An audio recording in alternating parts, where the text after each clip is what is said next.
નમસ્કાર દર્શક મિત્રો, આપ જોઈ રહ્યા છો the times of Mahisagar news. Balasinor ક્ષત્રિય સમાજ દ્વારા મામલતદાર સાહેબશ્રીને આવેદનપત્ર આપવામાં આવ્યું. રાજકોટ લોકસભાના ઉમેદવાર પુરુષોત્તમ રૂપાલાની ટિકિટ રદ કરો. રાજકોટ લોકસભાના ઉમેદવાર પુરુષોત્તમ રૂપાલા દ્વારા ચૂંટણી સભામાં કહ્યું હતું કે રાજા મહારાજાઓ અંગ્રેજો સામે નમી ગયા, રોટી બેટીનો વ્યવહાર કર્યો અને દુશ્મનો સાથે ક્ષત્રિયોની તલવારો પણ કામ ના આવી. દેશના મહાન શૂરવીર યોદ્ધાઓ અને પ્રજાવત્સલ રાજાઓ માટે અપમાનજનક ભાષાથી અમુક ક્ષત્રિયો અને અનેક રાષ્ટ્રપ્રેમી લોકોની લાગણી દુભાઈ છે.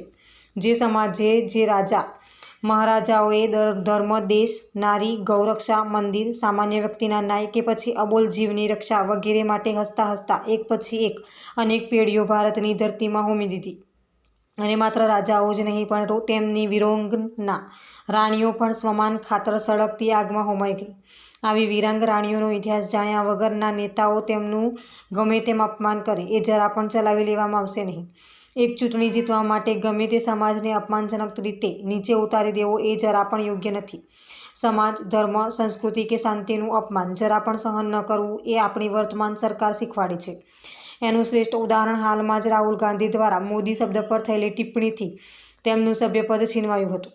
માત્ર મોદી શબ્દ પર થયેલી ટિપ્પણીથી વડાપ્રધાન કક્ષાના સંસદનું સભ્યપદ રદ થઈ શકતું હોય તો પછી આ ઇતિહાસની લાજ ઉતારી કાઠી કહેવાય. પુરુષોત્તમ રૂપાલાનું સભ્યપદ, ઉમેદવારી પદ રદ થાય તેવી હાલ પૂરતી માંગ છે. પણ જો પુરુષોત્તમ રૂપાલા વિરુદ્ધ કોઈ પણ કાર્યવાહી ના થાય તો કાયદો અને વ્યવસ્થા અમારા તરફથી પણ જળવાશે નહીં. બાકી તો ક્ષત્રિયોનો ઇતિહાસ સમગ્ર વિશ્વ જાણે છે. જો ક્ષત્રિયો પ્રજા કલ્યાણ માટે માથા આપી શકતા હોય તો મા બેટી માટે કોઈના માથા લઈ પણ શકે છે. યુવા ક્ષત્રિય સેના મહીસાગર જિલ્લા પ્રમુખ હિતેન્દ્રસિંહ સોલંકી, શૌર્યધામ મહીસાગર જિલ્લા સંયોજક કેતનસિંહ ઝાલા, ઠાકોર સેના બાલાસિનોર પ્રમુખ રાહુલસિંહ ઝાલા, કમલેશભાઈ ચૌહાણ, પ્રવીણસિંહ પરમાર, પ્રવીણસિંહ રાઠોડ, પંકજભાઈ ઠાકોર, પરમેશભાઈ સોલંકી, યોગેશભાઈ પરમાર, જયદીપસિંહ ચૌહાણ, જીતેન્દ્રસિંહ પરમાર, ફૂલસિંહ ચૌહાણ, અન્ય સામાજિક આગેવાન પણ ઉપસ્થિત રહ્યા. આપના વિસ્તારના પડે પડના સમાચાર જોવા માટે અમારી channel the times of Mahisagar ન્યૂઝને